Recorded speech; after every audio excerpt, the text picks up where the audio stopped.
Bonjour à tous, merci à nos intervenants de prendre du temps pour cette table ronde sur la vente et le management commercial en France. Cet événement est donc organisé dans le cadre de la conférence annuelle du Global Sales Science Institute, la conférence qui aurait dû se tenir cette année à Toronto, et l'année dernière, elle était prévue à Montpellier, mais a bien entendu été annulée pour cause de crise sanitaire. Cet événement est co-animé avec Michel Klein, à qui je laisse immédiatement la parole. Oui, merci Christophe et évidemment merci à vous tous d'être avec nous aujourd'hui pour cette table ronde. Alors, je vais vous passer la parole pour vous laisser vous présenter, tant au niveau individuel qu'au niveau de votre entreprise. En premier lieu, est-ce que vous pouvez nous donner votre nom et prénom, bien évidemment, mais également votre fonction ou titre, et évidemment nous présenter brièvement votre entreprise et nous donner quelques éléments concernant celle-ci, notamment sa taille et son effectif. On va commencer peut-être par Julien. Ok, bonjour à tous.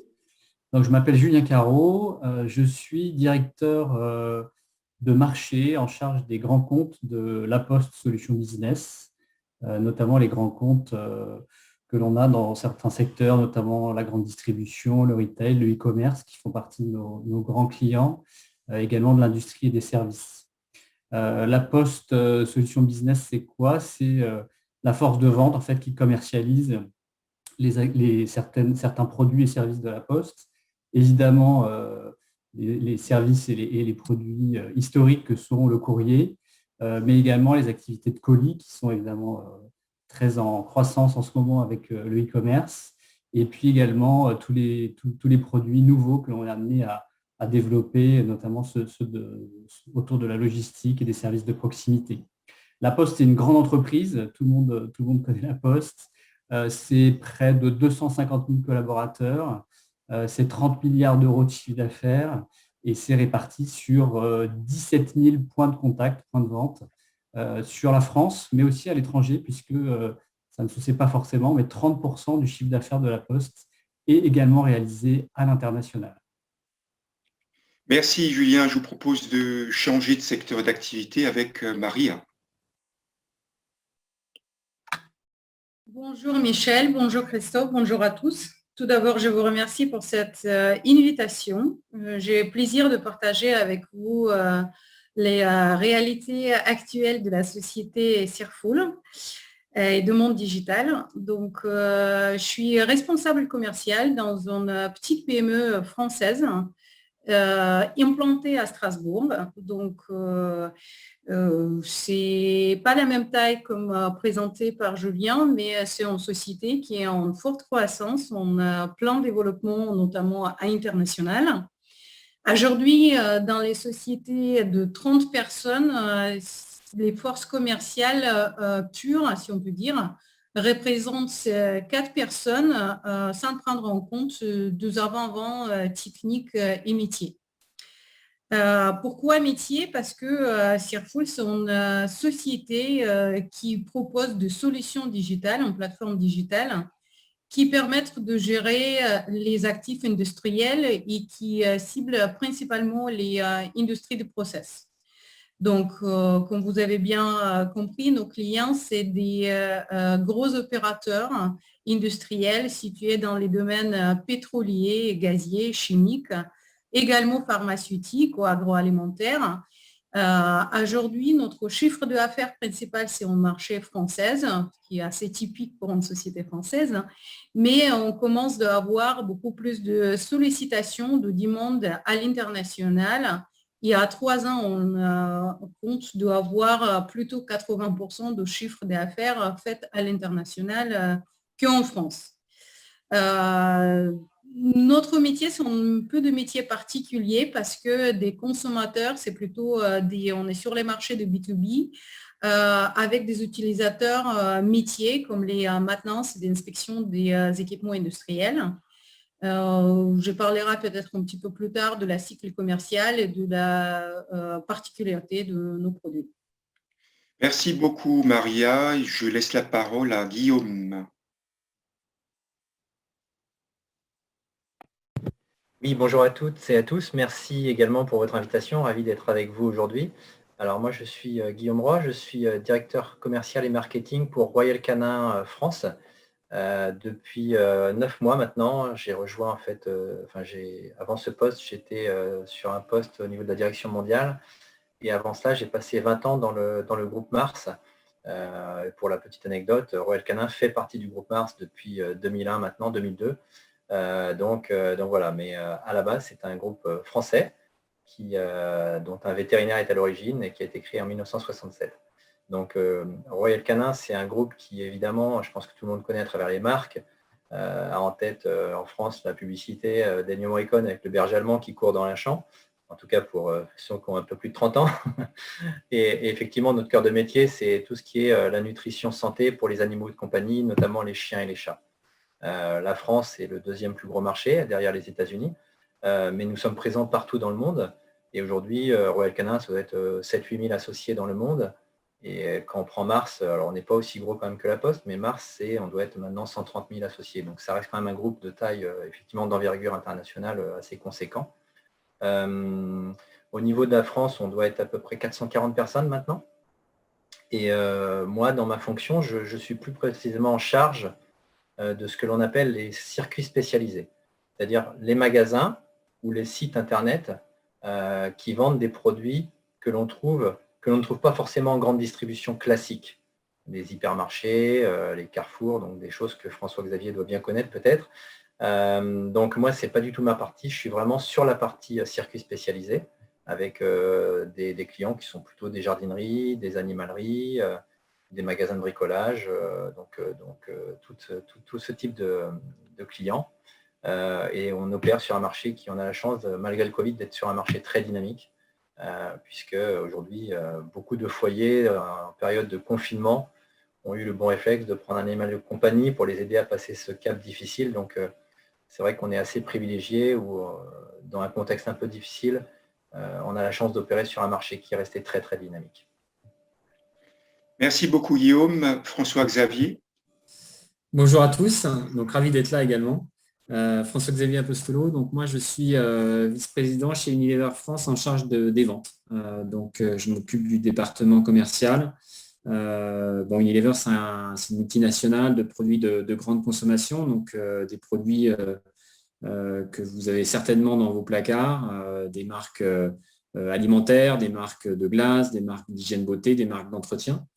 Et moi, j'anime la direction commerciale, c'est-à-dire la relation avec la grande distribution qui représente à peu près 90% de notre chiffre d'affaires, et puis un certain nombre de circuits émergents qu'on développe en ce moment, et encore plus depuis la crise Covid. Donc, on est organisé avec 4 divisions chez Unilever. Il y a une division épicerie, il y a une division surgelée, il y a une division entretien, il y a une division hygiène beauté, avec des responsabilités de compte d'exploitation en grande autonomie. En revanche, en France, on a une direction commerciale qui est transversale. Donc parce qu'on a des discussions avec nos clients qui sont souvent à un niveau Unilever et qui ne sont pas que par division. Donc moi, j'anime tout ça.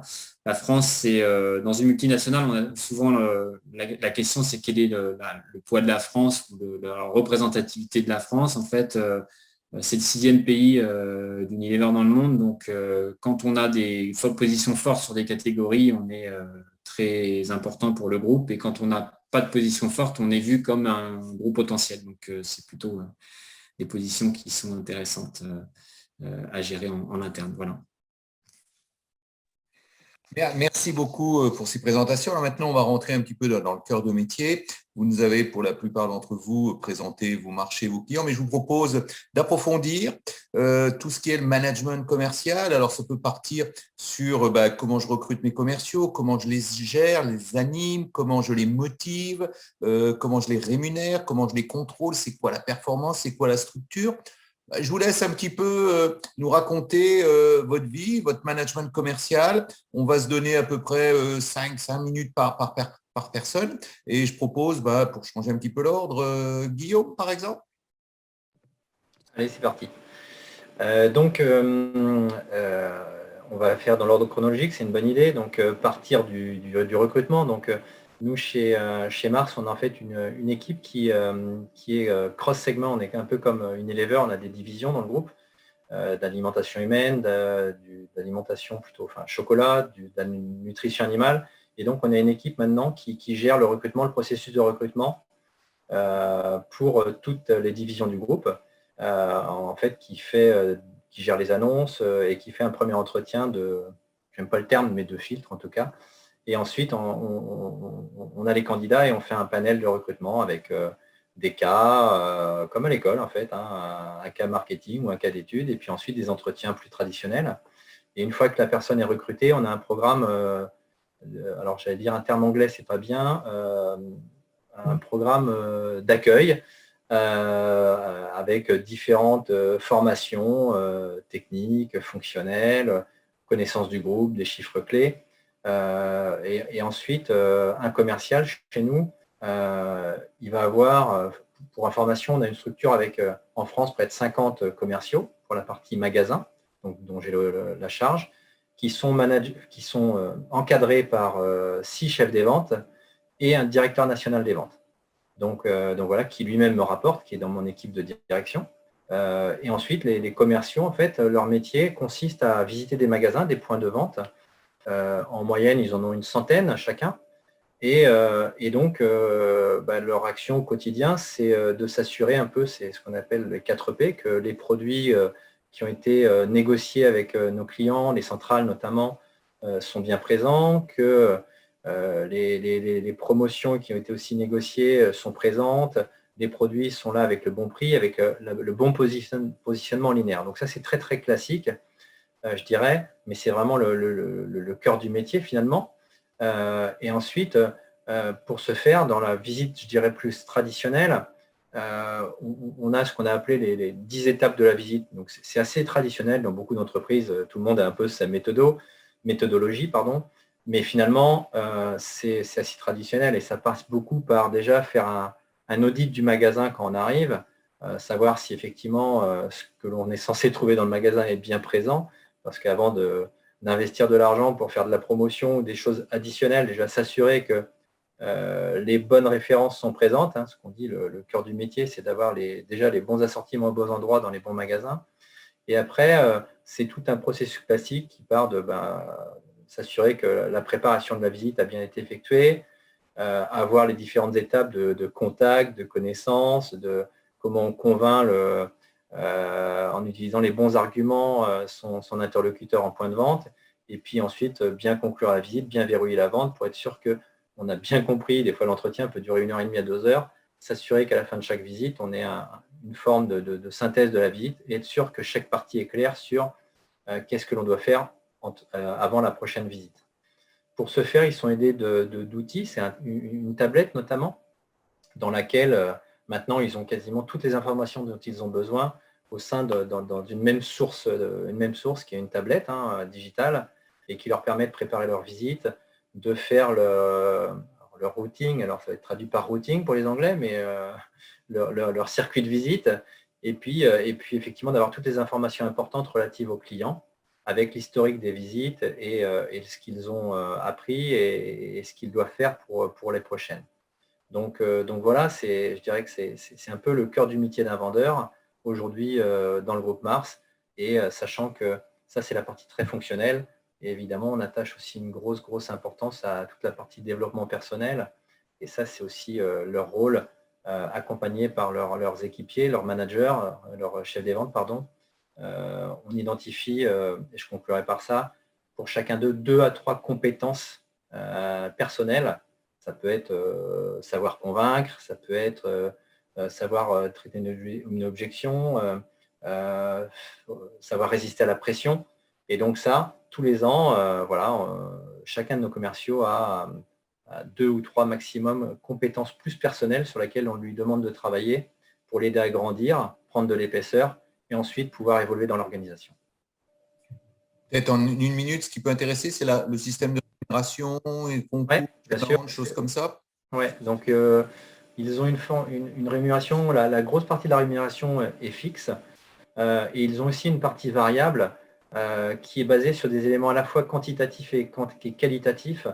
Volontairement, on a mis des critères, alors quantitatifs, parce que tant que les vendeurs existeront, j'espère que ce qui les fera aussi se lever le matin, c'est atteindre leurs objectifs et développer leur chiffre d'affaires. Donc, on a des objectifs évidemment quantitatifs, à la fois sur la croissance du chiffre d'affaires chien et du chiffre d'affaires chat pour nous, et puis des éléments plus qualitatifs sur par exemple des présences d'assortiment, des gains de référence de produits en magasin. Ça peut être aussi des éléments aussi plus qualitatifs de qualité d'exécution en point de vente sur la base d'une évaluation qui est faite sur toute une liste de critères qui est dans la tablette que j'évoquais et qui est un peu ce qu'on aimerait voir en magasin, le magasin idéal. Et donc, ils ont tout un guide comme ça qui leur permet de savoir, en répondant à des questions, est-ce qu'ils sont proches de ce qu'on considérait comme un magasin idéal en termes d'exécution commerciale. Et ça fait partie aussi de leurs variables depuis cette année. C'est quelque chose qu'on a voulu intégrer dedans et qui permet effectivement d'être quelque chose sur lequel ils ont plus la main, puisque le chiffre d'affaires peut être lié à beaucoup de variables. Le Covid en est une, des concurrents qui arrivent ou des magasins qui ferment. Donc, on a voulu avoir un bon équilibre entre des objectifs très quantitatifs et également des objectifs plus qualitatifs. Très bien, merci Guillaume. Pour rester dans des systèmes un petit peu proches, François-Xavier peut-être? Même type de question.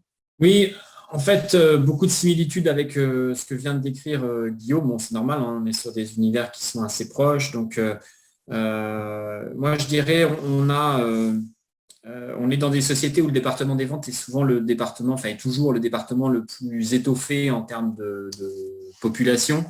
Parce que en France, on a dans 99% des sociétés de grande consommation une force de vente qui est nombreuse, parce que la réalité de la distribution fait qu'il y a beaucoup de choses qui restent à négocier en magasin, alors que sur des marchés adjacents, on a parfois des relations beaucoup plus centralisées, avec moins d'importance peut-être sur la transformation de terrain. Donc, chez nous, en France, chez Unilever, on a à peu près 350 personnes dans le département des ventes.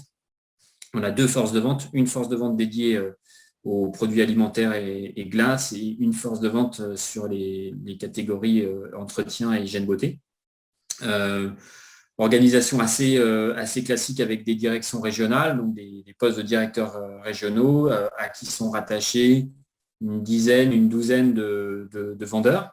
Ça, c'est pour la GMS. Et sur la partie RHF, circuit hors domicile, donc tout ce qui n'est pas dans les grandes surfaces, une organisation plus restreinte, mais sur les mêmes principes. On essaye d'avoir un recrutement de plus en plus diversifié, parce qu'on y voit évidemment la valeur de diversifier les profils, donc en termes d'expérience, évidemment avec un équilibre homme-femme, mais la diversité, elle va bien au-delà de ça. Différents bagages en termes de formation, pas forcément que des bacs +4, +5. On va aussi nouer des partenariats avec des bacs +2, bacs +3, avec des filières d'apprentissage qui sont très productives et qu'on fait grandir derrière au siège. Et au siège, on a là par contre des profils qui sont un peu plus homogènes, souvent d'écoles de commerce, pour prendre des postes de développement catégoriel ou de compte clé.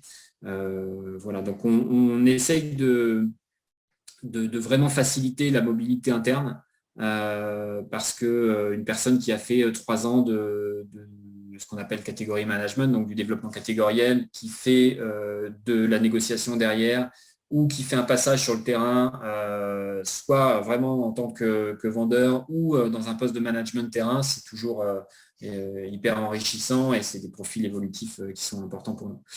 Mode de rémunération assez similaire à ce que Guillaume a décrit. On a un fixe qui est complété d'un variable assez important, très important en RHF, et assez important côté GMS. Pourquoi on n'a pas tout à fait la même politique? C'est parce que en RHF, la latitude donnée aux vendeurs en fait est encore plus grande qu'en GMS, donc son impact sur le chiffre est plus important. Voilà ce que je peux vous dire. En fait, on encourage au-delà du département des ventes aussi une mobilité en interne avec d'autres fonctions et notamment avec la fonction marketing. On exporte des talents, on importe des talents des deux côtés. Très bien. On continue dans les grands groupes et puis on finira par les PME. Donc, Julien Carreau, La Poste. Oui, alors nous, donc La Poste Solutions Business, qui est la force de vente de la branche service courrier colis, c'est 1800 personnes. Donc, c'est une force de vente importante, principalement. Donc, là, on est sur une force de vente B2B. Hein. Dans les 1800 personnes, on a en fait plusieurs canaux de vente. Hein. On a, puisque la Poste commercialise ses produits avec tout type d'entreprise et toute taille. Hein. Donc, on a les pros et les petites entreprises.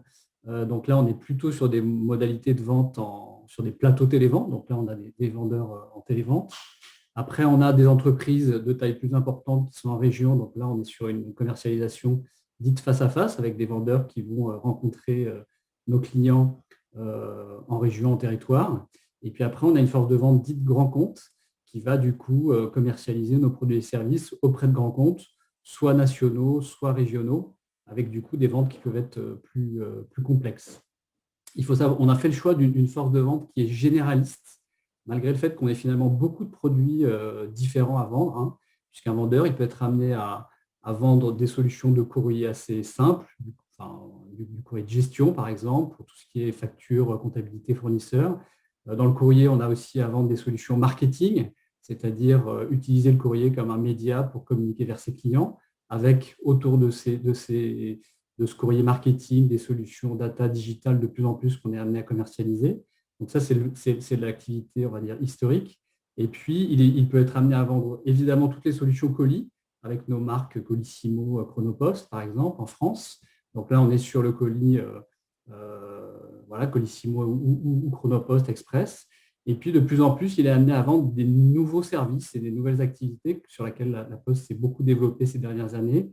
Ça peut être, par exemple, du portage de repas à domicile. Ça peut être, pour certains clients, aller prendre des photos au domicile, relever des compteurs. Donc, on a diversifié beaucoup nos activités, en fait, pour faire face à la baisse des volumes de courrier, qui est très important depuis 10 ans, et en même temps, l'essor du e-commerce, du colis et des besoins de services au domicile.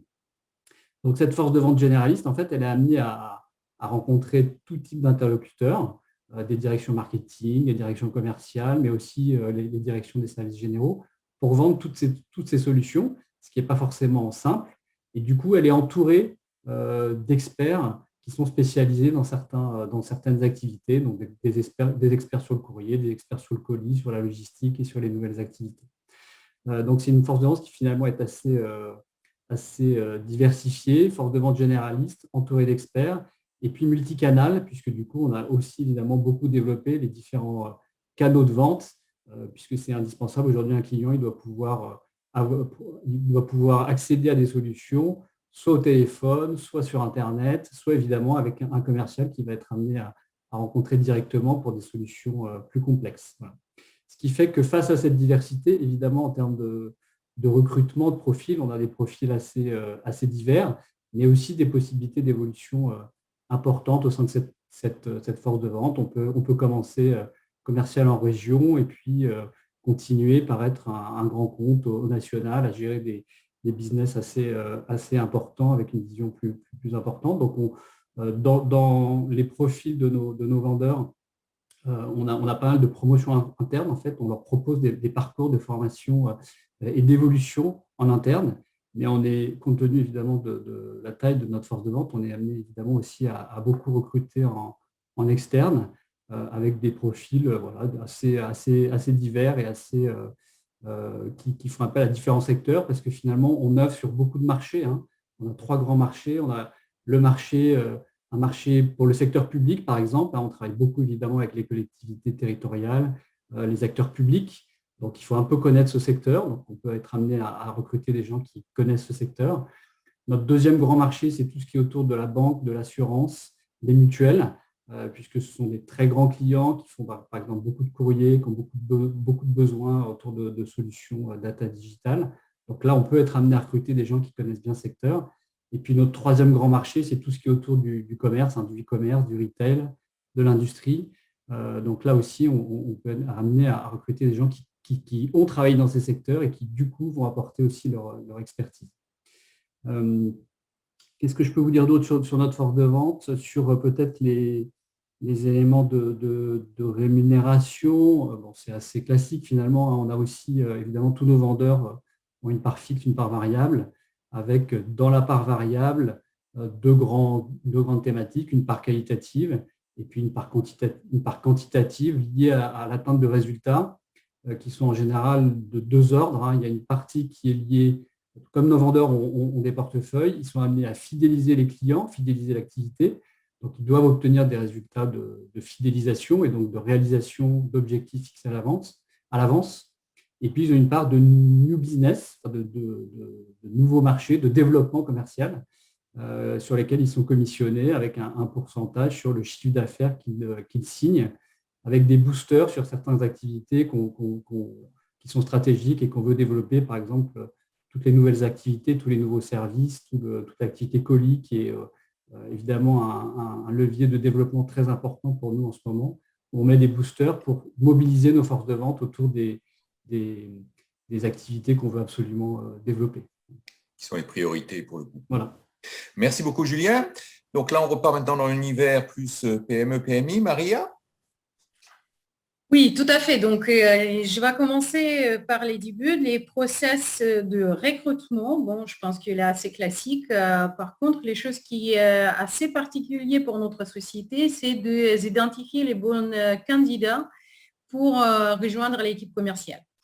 Les sociétés Serfoul proposent des solutions métiers, donc solutions digitales. Ça veut dire que les commerciales, bon, tout d'abord, doivent avoir la formation commerciale, doivent connaître des mots de communication et tout ce qu'on voit en commercial classique. Mais en complément, il doit comprendre des besoins de nos clients, donc de comprendre les problématiques. Et dans ce moment-là, on plonge un peu dans les domaines techniques comme maintenance et inspection des équipements industriels. Je suis certain que ce n'est pas un sujet qu'on est habitué de discuter chaque jour. Donc, il n'y a pas beaucoup d'experts dans ce domaine-là. Et en complément, il sera bien aussi si notre commercial a une appétence pour des nouvelles technologies et notamment sont très à l'aise dans les domaines digitaux.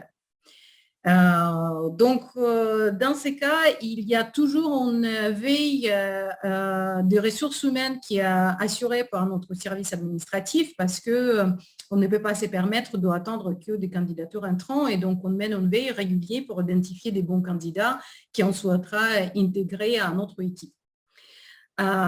Les process de recrutement, ça se passe, c'est assez court et ça se passe en 12 étapes. Donc, les premières, c'est plutôt les services administratifs et par la suite, c'est on est responsable qui valide ou valide pas les candidatures qui étaient proposées.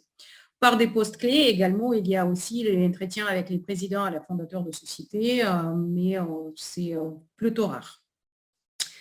Pour tout ce qui concerne les intégrations, donc c'est aussi lié à notre métier, il y a un parcours d'intégration avec des montées en compétences sur nos outils, sur notre métier, sur nos clients et souvent ce qu'on demande également, c'est on rapporte d'étonnement après 1 ou 2 mois d'arrivée parce que ça nous permettra d'avoir un nouvel regard au niveau de fonctionnement, au niveau de structuration.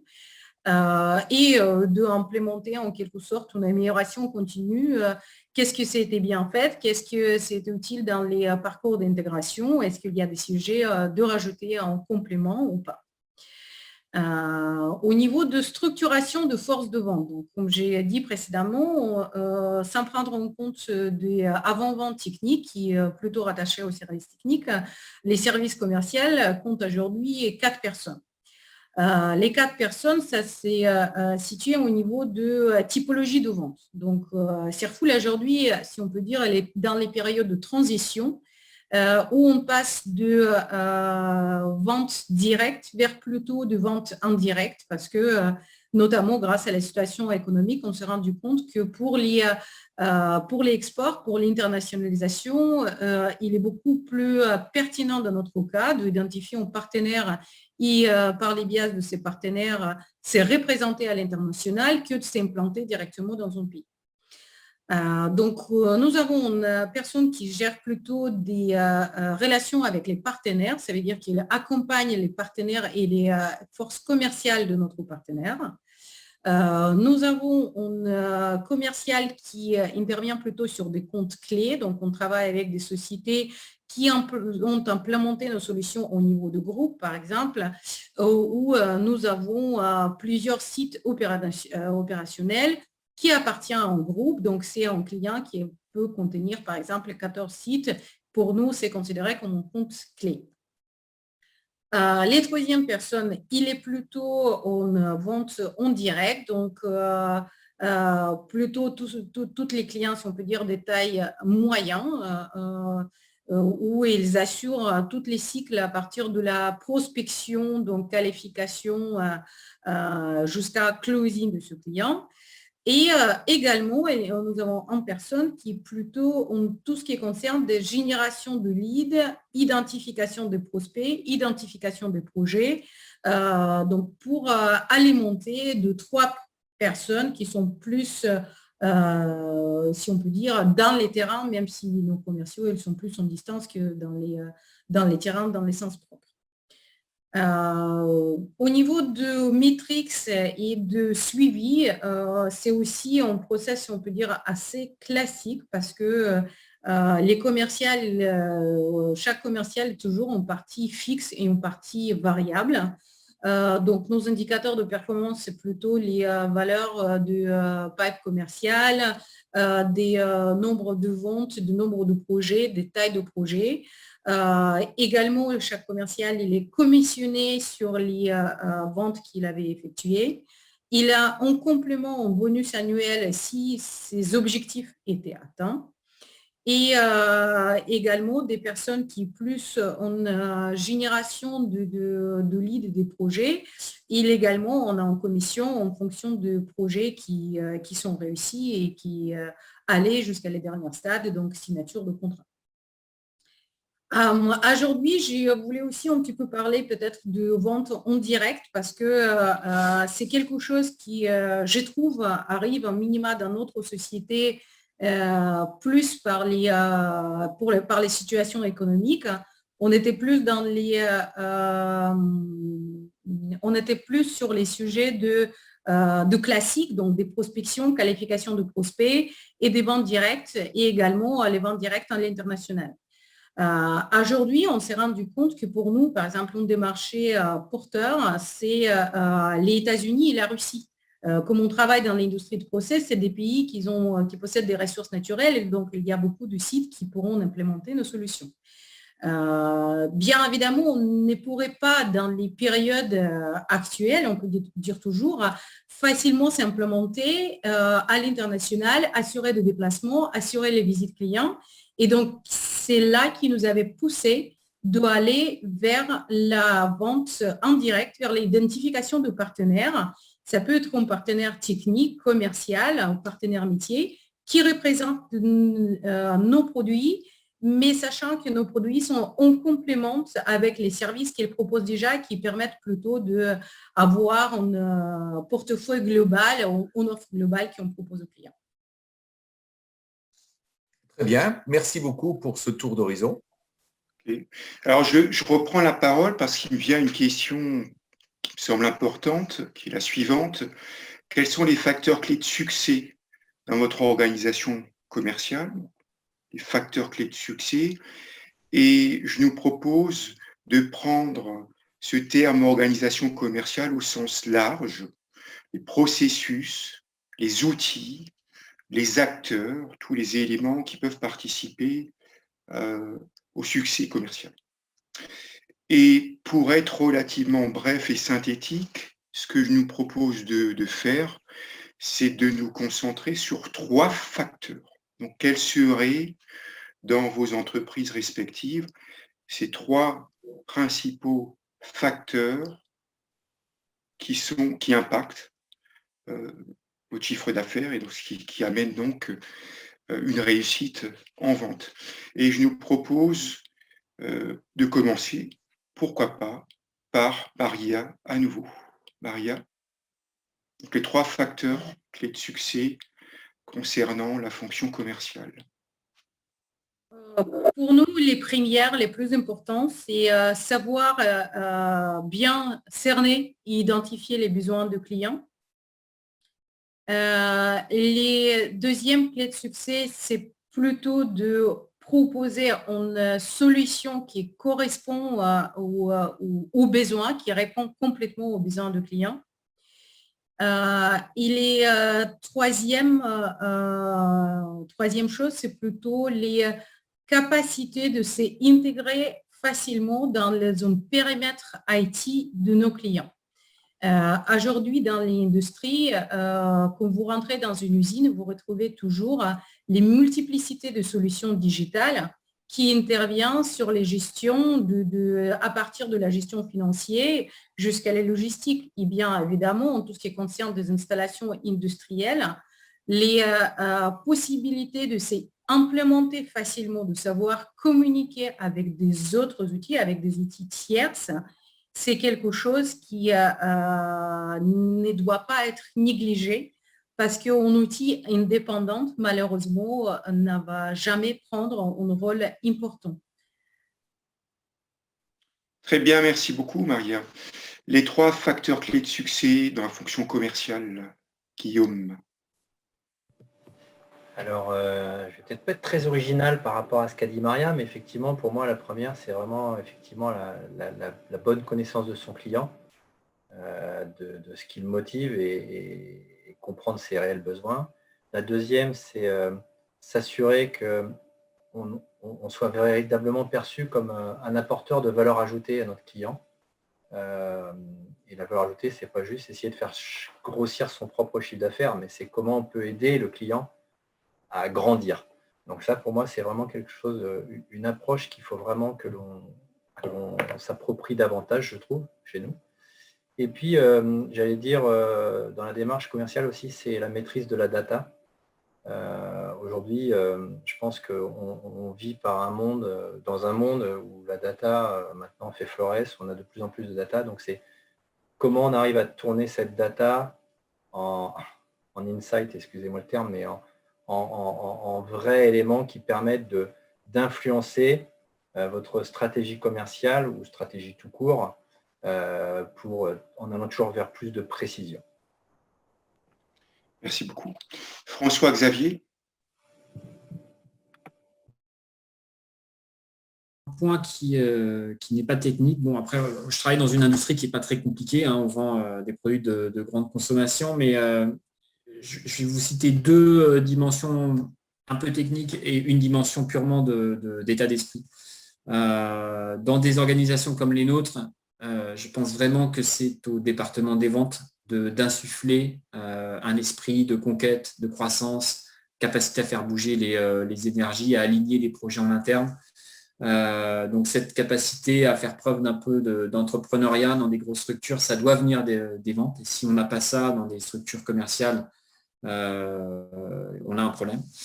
Et c'est souvent ces équipes qui amènent ce petit supplément d'âme, d'envie de se dépasser. Je vais vous donner un exemple concret. On est sur des marchés qui sont matures avec une grosse intensité concurrentielle. Cette année, on a l'entrée de notre concurrent direct, Procter & Gamble, pour ne pas les citer, sur une de nos plates-bandes. Ça crée une forme d'émulation en interne qui nous rend meilleurs quand même que simplement d'opérer sans eux. Et donc ça, c'est le premier point. Les 2 autres points qui sont un peu plus d'un ressort de compétences techniques. En grande distribution, il y a des compétences de négociation qui sont clés parce que c'est un passage obligé et que l'univers est particulièrement difficile. Et la négociation, c'est pas que de la négociation de prix, c'est aussi ce que disait Guillaume, la capacité à montrer à nos clients de la création de valeur. via du développement catégoriel. Mais donc, capacité de négociation, c'est des choses sur lesquelles on forme les gens. Et puis, le troisième point, là aussi, Guillaume l'a mentionné, c'est la capacité aujourd'hui des équipes à absorber la digitalisation de nos métiers, qui sont bien plus qu'une évolution. Hein. Pour beaucoup de métiers, c'est une réinvention. Là aussi, un exemple pour des métiers qui sont vraiment en bout de chaîne, le vendeur sur le terrain. Il y a 5 ans, un vendeur sur le terrain, il passait encore dans chaque magasin 3 quarts d'heure, 1 heure, 1 heure et demie à faire du relevé de linéaire parce que la grande distribution est organisée comme ça et qu'on est là pour vérifier si ce qu'on a négocié en centrale est bien appliqué. Là, aujourd'hui, en fait, avec la digitalisation, on a des outils qui nous permettent de faire ce type de tâches autrement, avec du relevé visuel, avec de l'intelligence artificielle. Bon, bah, tout ça, ça nécessite une capacité de réinventer l'appréhension du métier, de former les gens, d'avoir une capacité d'absorption du changement qui est importante. Donc voilà, les 3 secteurs. Merci, François-Xavier. Et enfin, Julien. Oui, alors comme mes collègues, je pense que je vois plusieurs dimensions. La première a été citée, mais l'une d'entre elles, c'est quand même les hommes et les femmes. Et finalement, un des facteurs clés de succès, c'est d'avoir les bonnes personnes au bon endroit et compétentes. Donc nous, à la Poste, on travaille beaucoup cette dimension de développement des compétences, de méthode de vente aussi, et de capacité effectivement à être impactant dans des rendez-vous commerciaux à chaque fois qu'on est au contact du client. Donc, par exemple, on a créé une école des ventes spécifique avec une méthode des ventes spécifique qui décrit évidemment toutes les étapes de façon assez classique, mais qui du coup, voilà, on met beaucoup d'énergie aussi à entraîner, à former nos managers pour qu'ils sachent entraîner aussi leur force de vente à être percutants lors des rendez-vous. Donc, je pense que la dimension humaine finalement, et puis derrière managériale et puis derrière effectivement développement des compétences est vraiment un des facteurs clés de succès de notre force de vente. On a beaucoup travaillé ces dernières années là-dessus et on a été élu d'ailleurs meilleure force de vente en 2018 pour effectivement tout ce qu'on a fait pour le développement des compétences de nos équipes. C'est une vraie fierté et puis c'est aussi une dynamique très importante. Et dernièrement, évidemment, ça a été par exemple aussi d'adapter cette méthode de vente à des nouvelles formes de vente, notamment je pense à la vente en distanciel, puisque on avait beaucoup de ventes qui se faisaient en présentiel, en face à face. Maintenant, il a fallu évidemment, depuis un peu plus d'1 an, former aussi nos équipes à savoir vendre autrement et notamment en distanciel, ce qui n'est pas exactement la même chose, sur des temps plus courts, avec du coup encore besoin d'avoir encore plus d'impact. Et puis, on a un peu moins d'informel aussi, donc c'est une nouvelle façon de vendre. Voilà, donc je pense que ça, c'est une première dimension, vraiment le côté finalement humain et de nos forces de vente qui est un des facteurs clés de succès. Un autre volet qui me semble important, c'est effectivement tout ce qui finalement va aider nos forces de vente à réussir. Et Guillaume, François-Xavier ou Marianne l'ont cité, je crois que c'est la connaissance client, avec derrière finalement, effectivement, comme on connaît bien nos clients, comme on sait qui est décideur chez chacun de nos clients. Et donc derrière, effectivement, tous les outils qu'on va leur proposer pour savoir, pour avoir cette connaissance client, pour avoir la data, et puis pour pouvoir évidemment suivre toutes les actions commerciales, donc évidemment à travers le CRM, je ne sais pas comment on dit en français, l'outil de relation client en fait, qui permet effectivement de suivre toutes les actions commerciales et de les impulser. Donc, je pense que de plus en plus, effectivement, quand même, les outils de relations clients sont absolument indispensables pour faire une force de vente qu'elle réussisse, surtout quand on a évidemment des milliers, voire des millions de clients comme c'est le cas pour la Poste. Et puis le troisième point, je crois que c'est François-Xavier qui le disait, un des facteurs clés de succès aussi de notre force de vente, c'est d'être effectivement la voix du client dans l'entreprise. Et finalement, le premier acteur de la transformation de notre entreprise, ce sont les commerciaux, parce que c'est eux qui portent évidemment les besoins clients et c'est eux qui vont du coup émettre les besoins et qui nous ont aidés évidemment à transformer l'entreprise. Pour vous donner un ordre de grandeur, le courrier représentait quasiment 70% du chiffre d'affaires de la Poste il y a plus de 10 ans. Aujourd'hui, ça n'est plus que 20%. Pour autant, notre chiffre d'affaires a continué à progresser. Pourquoi ? Parce qu'on a créé et développé de nouvelles activités. Et notamment, ces nouvelles activités, on les a créées parce qu'on a créé de nouveaux services, parce que effectivement, les commerciaux se sont fait l'écho de besoins des clients sur des volets qui étaient proches des nôtres, hein, évidemment, autour des services de proximité, autour de la logistique, et qu'on a créé de nouvelles activités, de nouveaux services grâce aux commerciaux et grâce au lien avec le marketing. Et ce lien, effectivement, commerce, marketing et finalement création de nouvelles offres a été aussi un des facteurs clés de succès de la transformation de la Poste et de la transformation de ses activités et notre capacité derrière, évidemment, à les exécuter. Voilà. Donc, il y a pour moi vraiment un volet humain, un volet, on va dire, outil, et puis un troisième volet qui est acteur de la transformation qui fait que l'entreprise réussit. Merci beaucoup. Alors, on avance bien dans cet entretien. Donc, je voulais aborder un sujet que vous avez déjà plus ou moins abordé. On va le faire assez bref parce qu'il y a l'heure qui tourne. Le Covid, comme pour tout le monde, ça a dû être une déflagration pour vous, une remise en cause très forte de la façon dont vous avez travaillé. Et donc, ma question, ce n'est pas est-ce que ça vous a impacté, forcément ça vous a impacté, mais la façon dont vous y avez répondu, est-ce que ça va durablement la façon dont vous allez travailler dans le futur. Et puis, je veux relier ça avec tout ce qui est intelligence artificielle, multicanal, digital. Alors, François-Xavier, vous m'avez un petit peu scié la planche là, mais comment ça joue là-dedans? Et puis, une petite dernière question provoque, mais qui est liée, c'est si l'intelligence artificielle se développe bien, tout le multicanal et tout, est-ce qu'on aura toujours besoin de vendeurs demain? François-Xavier. C'est des débats des questions qu'on a régulièrement. Après, moi, je suis convaincu qu'on aura besoin en France d'une force de vente de par la nature de nos clients. Alors, là, je parle plus de B2C et donc de grande distribution.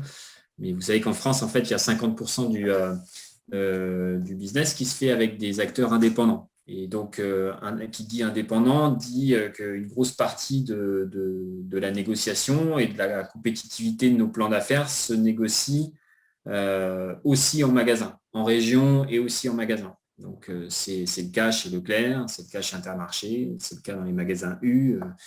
Et il se trouve que ce sont souvent les acteurs les plus dynamiques sur les dernières périodes. Donc, oui, je pense qu'il y aura toujours un besoin d'une force de vente évidente. Après, l'enjeu, c'est de réinventer cette force de vente pour qu'elle sache être encore plus efficace en face des changements qui sont les nôtres.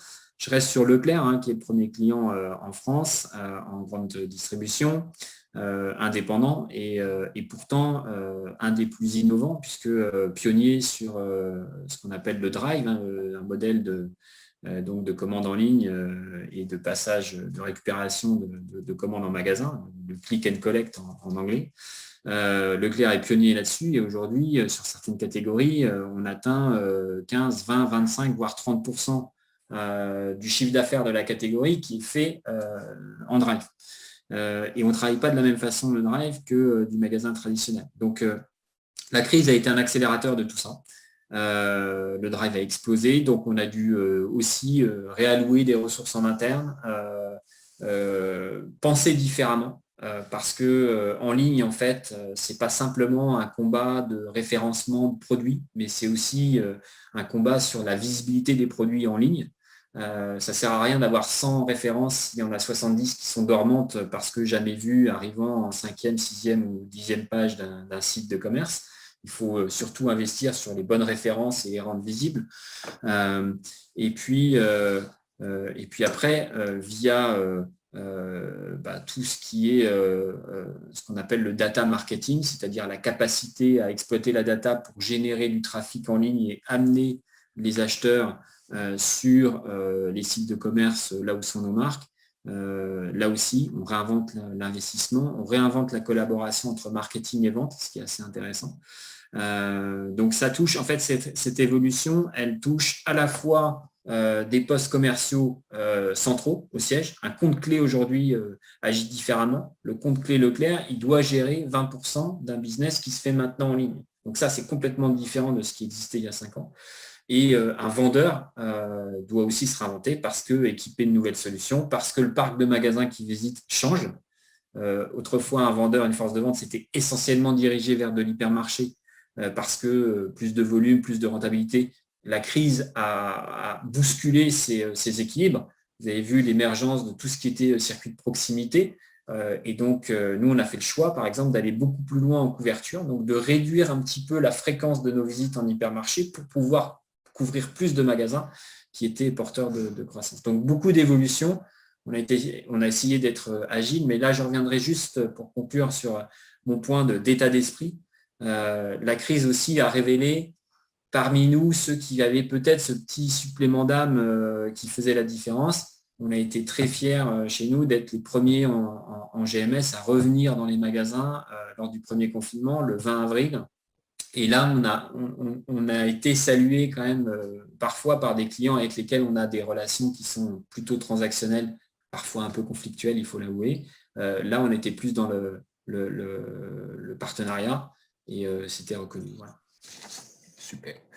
Toujours par souci de proximité, Guillaume, en termes de business, quoi. Oui, bien sûr.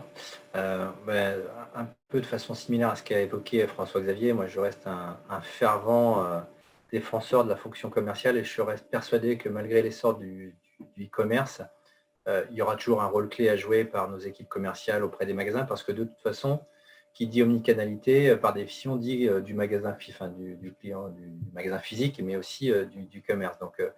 Donc, il faut que l'on maintienne notre présence en point de vente.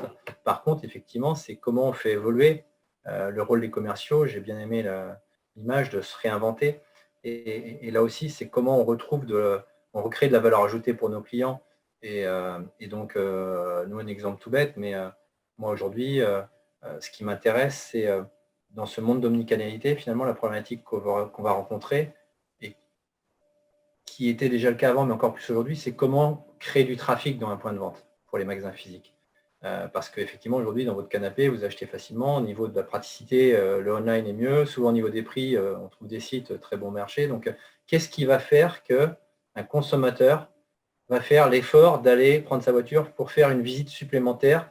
Moi, je parle des circuits spécialisés parce que, voilà, c'est encore le magasin Leclerc, Carrefour, vous y allez souvent toutes les semaines. Une jardinerie, une animalerie, vous n'y allez pas toutes les semaines. Et donc, du coup, c'est qu'est-ce qui va justifier, qu'est-ce qui va donner envie à un consommateur d'aller dans ce magasin-là.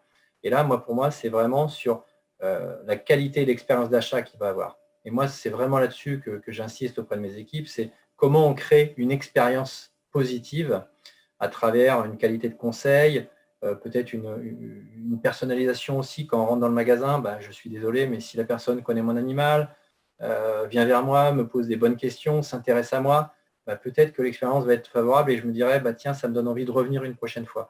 Donc ça, et je pense que mon équipe, nos commerciaux, ont un rôle à jouer là-dedans, dans la formation, l'accompagnement, aider aussi à trouver les bons traitements aux objections quand des vendeurs qui sont eux souvent très généralistes, sur des questions plus pointues, se trouvent un peu dans la difficulté. Et ça nous oblige aussi à avoir trouvé des outils. On a créé une plateforme de formation pour les magasins. Donc, ils se connectent sur la plateforme et ils ont accès à toute une librairie de formation, des formations génériques sur la nutrition jusqu'à des formations très pointues pour qu'ils se sentent un peu moins désœuvrés quand parfois ils font face à un client qui est un peu perdu ou qui est très inquiet parce que son animal montre tel ou tel signe. Donc, je pense que c'est là où on a un rôle vraiment important à jouer et que le Covid a accéléré parce que, pour en revenir à la question initiale, c'est qu'est-ce que le Covid avait modifié? Oui, le Covid, on a tendance à dire il n'a rien créé, il a juste amplifié des tendances qui étaient là. François-Xavier en a parlé. Le digital, ce n'est pas nouveau. C'est juste la rapidité du changement et la magnitude du changement qui a pris de court beaucoup de monde. Et nous, un exemple type, quand ça a démarré, on a 37% des magasins de nos clients qui ont été fermés parce qu'ils n'étaient pas considérés comme magasins essentiels. Et du coup, premier effet que ça a eu, on a créé un site en ligne marchand en 6 semaines. Et, technologiquement, je vous laisse imaginer ce que ça veut dire. En 6 semaines, on a créé un site pour vendre nos produits parce qu'on avait des possesseurs qui avaient des chiots ou des chatons qui n'avaient plus de produits près de chez eux parce qu'on n'est pas présent en grande distribution. Donc ça, c'est un exemple aussi d'agilité où on a réussi à trouver un modèle différent pour justement continuer quand même à vendre nos produits et faire en sorte que des clients ne changent pas de marque et ne vont pas acheter des produits qu'ils pourraient trouver dans d'autres circuits de distribution, parce qu'à la fin, finalement, on aurait créé une évasion, plutôt que d'amener du trafic, on aurait créé une évasion vers d'autres circuits. Et alors, je ne dis pas que tous nos clients nous ont remercié de la démarche, mais une fois qu'on a expliqué pourquoi on l'avait faite, elle a été plutôt bien comprise, et même s'il faut continuer à faire preuve de pédagogie. Mais pour nous, ça a été vraiment ça, c'est un vrai bouleversement. Et le Covid, pour moi, c'est là où je pense qu'on peut faire la différence. C'est comment on va trouver des solutions ensemble avec nos clients pour les aider à faire face à cette digitalisation croissante, parce que tous les clients ne sont pas forcément tous équipés pour faire face à cela. Moi, en face de moi, je n'ai pas que des grands groupes comme François-Xavier, ce n'est pas que des Carrefour, des Leclerc. Moi, des fois, j'ai des petites chaînes d'une cinquantaine, d'une centaine de magasins qui ne sont pas forcément équipés. Et c'est là où je trouve que notre rôle, nous, en tant que marque de premier plan, doit jouer, et c'est là où aussi on peut faire la différence. On parle souvent de partenariat et c'est souvent très galvaudé. Moi, je pense que c'est dans la difficulté que on peut vraiment faire la différence et créer une différence durable. Parce que je suis un peu naïf et j'espère que quand vous avez été aidé dans un moment difficile, vous renverrez l'ascenseur plus tard. Voilà. On peut l'espérer, je suis d'accord avec ça. Julien ? Oui, chez nous, évidemment, aussi, la crise a été accélérateur de transformation. Le risque, effectivement, ou les dangers qu'on a pu voir, c'est finalement une perte de sens, de lien, de motivation dans nos équipes de vente, parce que quand on est dans une force de vente B2B, effectivement, ne plus pouvoir voir ses clients en direct, le distanciel, etc., ça modifie quand même profondément la relation qu'on a avec ses clients.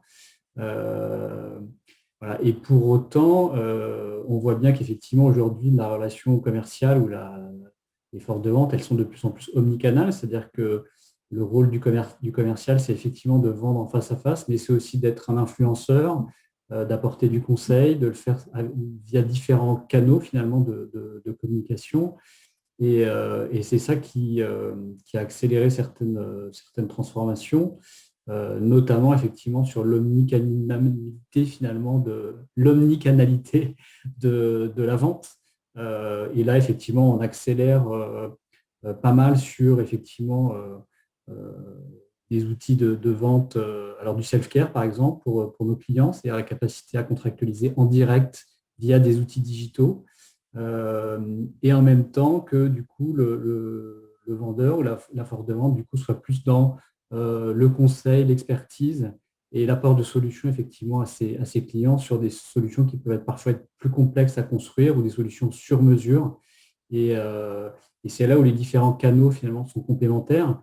Et du coup, pour répondre à votre question, Christophe, moi je suis évidemment aussi persuadé que les commerciaux ont un avenir sous des formes finalement effectivement différentes, mais dans la relation, en tout cas dans la relation commerciale, dans le conseil, dans l'influence et dans la relation physique, elle restera absolument indispensable.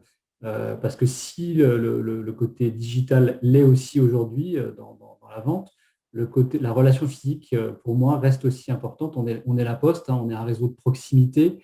Donc évidemment, nous, notre image et notre ADN, c'est la confiance qu'on crée à travers la proximité humaine, mais aussi la proximité digitale. Donc voilà. Donc, nous, demain, la force de vente, elle restera physique, elle sera aussi digitale.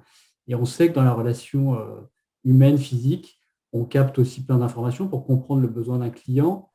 Il y a aussi finalement tout l'informel, tout le non-dit. Et pour moi, la relation de proximité humaine, elle restera absolument indispensable. Et du coup, voilà, le commercial restera absolument clé dans le succès, dans le développement, dans la conquête de nouvelles activités, de nouveaux business.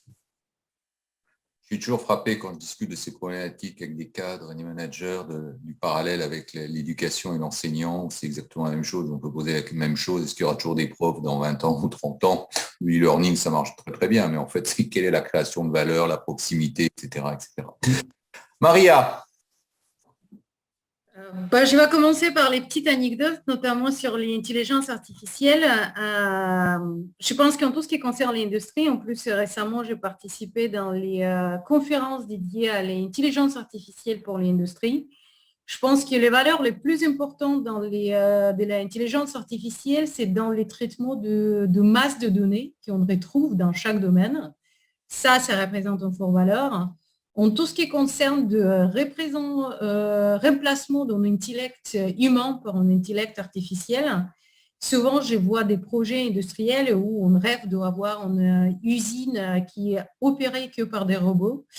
J'ai dit toujours à mes clients qu'il faut quelqu'un qui vient changer les huiles dans vos robots pour que ça marche. Donc, je pense qu'il y a toujours les places aux humains dans toutes les industries et dans tous les domaines. Donc, l'intelligence artificielle sera plutôt au service, mais dans aucun cas pour remplacer l'intelligence humaine. Pour revenir aux questions également sur des crises Covid et l'influence, je peux vous dire que chaque crise, c'est toujours une opportunité. Nous, dans une société de taille de 30 personnes, bien évidemment, au début de l'année dernière, comme les situations sanitaires étaient dans les mauvais états, si on peut dire, des usines qui viennent de se fermer, qui travaillent en ralenti, des prix de pétrole qui connus en chute très important, je vous ne cacherai pas qu'effectivement, on était touché. Néanmoins, je trouve que cette année était une année qui nous avait permis de tout d'abord de nous sortir de notre zone de confort habituelle et d'avoir des opportunités qu'on est en train de finaliser, qu'on n'a jamais pu s'imaginer il y a 15 mois. Notamment parce que ça nous avait obligé de repenser nos produits, notre méthodologie de travail, également les méthodologies de commercialisation, parce qu'on était toujours dans les échanges clients en direct, pas en visuel, mais en présentiel plutôt. Ça nous avait obligé de porter plus d'attention à nos clients parce que, comme on est toujours en distance, les cohésions, les proximités, et on peut aussi avoir en distance, mais ça demande également de temps et de participation. Et également de repenser de nouveaux produits. Par exemple, pour nous, cette année était notamment dédiée à tout ce qui concerne de diversification. L'année dernière, à part qu'on est resté toujours sur notre secteur initial, nous avons repensé nos outils pour les adapter au secteur médical qui a subi de beaucoup de problématiques. Comme on peut dire que les gestions des équipements industriels, à l'hôpital, vous avez également des équipements. Les lits, c'est aussi un équipement. Équipement mobile, un système respiratoire, c'est aussi un équipement. Et donc, on avait adapté en solution, on avait proposé un projet qui est aujourd'hui en étude dans les ministères de la Santé en France. On espère que ça va trouver en place dans l'avenir, mais ça nous avait vraiment poussé d'être innovants, créatifs et d'oser de s'orienter sur les autres voies qui est complètement pas proche, si on peut dire, qui n'a pas de proximité au début. Donc, je pense que plutôt, malgré des images négatives de cette crise, malgré tout ce qui s'est apporté de mal, il y avait aussi également des progrès qui s'avaient apporté dans notre société, en termes de société Serfoul et également aussi dans les modes de collaboration, modes de travail et la manière comment on voit les choses. Je vous rappelle qu'avant, de ne pas pouvoir sortir au restaurant vendredi soir, de ne pas pouvoir voir ses habits, c'était quelque chose complètement inhabituel. Aujourd'hui, après 6 mois de fermeture, on s'est retrouvé en terrasse et les choses qu'on avait l'habitude de vivre avant, c'est complètement... on avait perdu cette habitude. Mais on avait commencé à apprécier d'autres choses et je pense que ça se connaît sur tous les niveaux et également dans les fonctions commerciales où maintenant, avant on s'est plaigné que dans les services commerciaux qu'il y a trop de déplacements. Maintenant, les seules choses que je rêve, c'est voir de mes clients en présentiel. Le fly Zoom et la carte fidélité Zoom remplace la carte des frequent Tout à flyers. fait. Combien d'heures sur Zoom et avec ça. Merci beaucoup. Michel, pour conclure. Alors oui, je nous propose de conclure, mais de manière extrêmement brève et synthétique, avec la question suivante qui est importante, parce que je nous rappelle que ces tables rondes sont organisées à l'international, par grand marché. Donc voilà ma question. Qu'est-ce qui, selon vous, différencie la fonction commerciale en France par rapport aux autres pays, autrement dit aux autres marchés? Et je nous propose de répondre avec une seule idée, un seul point par personne. La chose essentielle qui, pour vous, distingue la fonction commerciale en France par rapport au reste du monde. Une idée. Julien Caron. Moi, je vais vous dire aucune. Un bon commercial, c'est celui qui sait répondre aux besoins de son client et y satisfaire. Et je pense que c'est universel. Donc, voilà, je me suis interrogé, mais je n'en vois pas en fait. Voilà une réponse intéressante. C'est synthétique. Et synthétique. Même question pour François Xavier. Pour ce coup, je vais être en désaccord avec Julien. Je travaille sur un univers de grande conso et la France est un marché hyper singulier, souvent complètement isolé du reste du monde, de par la nature des relations industrie-commerce en France qui sont très riches mais très intenses et souvent transactionnelles. Donc c'est ça qui nous distingue fortement et qui nécessite que les équipes commerciales dans des groupes comme les nôtres soient très affûtées pour défendre la création de valeur dans les relations qu'on a avec la grande distribution. Merci pour cet apport. Guillaume. Alors moi, j'hésitais entre la réponse de Julien et de François-Xavier pour avoir été, selon mes vies précédentes, dans les deux cas de figure. Aujourd'hui, si je prends le milieu des circuits spécialisés, comme je dis, je pencherai plus sur la réponse de Julien, c'est-à-dire que je ne vois pas forcément une grande différence. Et j'ai eu la chance ces dernières années de visiter une vingtaine de pays. Et je dirais que finalement, ce dont je voudrais témoigner, c'est ne jamais oublier que derrière la vente, finalement, c'est juste une relation entre deux personnes. Et pour moi, c'est ça qui fera toujours la différence, c'est la qualité de la relation que vous allez pouvoir établir avec la personne, l'authenticité, la sincérité de la relation, même si des fois, ça veut dire des moments difficiles. Je pense que c'est ce qui doit rester en tête quand on embrasse ce métier-là, c'est d'avoir cette forme d'empathie et qui, à mon avis, fait et fera toujours la différence. Merci beaucoup. Maria.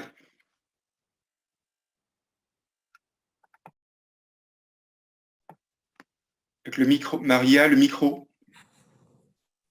Pardon. Je serai plutôt assez proche de réponse de Julien, que je ne vois pas en différence majeure entre les commerces en France. Pourtant, je suis russe à l'origine. J'ai travaillé en Russie, en Allemagne, donc j'ai atterri en France. Mais par contre, ce que je peux dire, que je pense que dans chaque commerce, il est important de respecter la culture. Donc, dans les commerces françaises, la culture française est importante. Dans les parties commerce en Russie, la culture russe, il est important parce que c'est la culture qui va donner la conduite et de relations commerciales également, et qui va assurer de succès. Il faut connaître la culture des pays dans lesquels on vit, dans lesquels on travaille et où on veut vendre. Eh bien, écoutez, merci pour ces réponses à cette dernière question. Et avec Michel, on va vous remercier. On est aux alentours d'1h15 d'interview. Je pense qu'on aurait pu doubler sans problème tellement les débats étaient, les échanges, les propos étaient intéressants et riches. On aurait pu faire une deuxième partie, maintenant peut-être plus interactive entre débat et échange, mais ça, on verra ça une autre fois. Donc, Maria Savinova, un grand merci d'être venue témoigner dans dans cette table ronde et pour la France, mais également dans un contexte international. Merci Julien Carreau du groupe La Poste d'avoir pris du temps pour amener toute votre expertise. Merci François-Xavier Apostolo d'Unilever pour tout ce que vous nous avez amené sur la grande distribution. Et puis, j'allais dire votre frère jumeau, vous êtes côte à côte sur les écrans, je ne sais pas si c'est partout, Guillaume Roy, Royal Canin, parce que vous avez des fortes proximités dans vos business. Un grand merci à tous. Merci Michel. Et j'espère vous rencontrer dans la vraie vie pour pouvoir discuter de notre métier, de notre passion et pouvoir faire passer vos idées auprès de mes étudiants et de nos étudiants. Un grand merci à tous. Bonne soirée. Merci beaucoup. Avec plaisir. Merci. Bonsoir.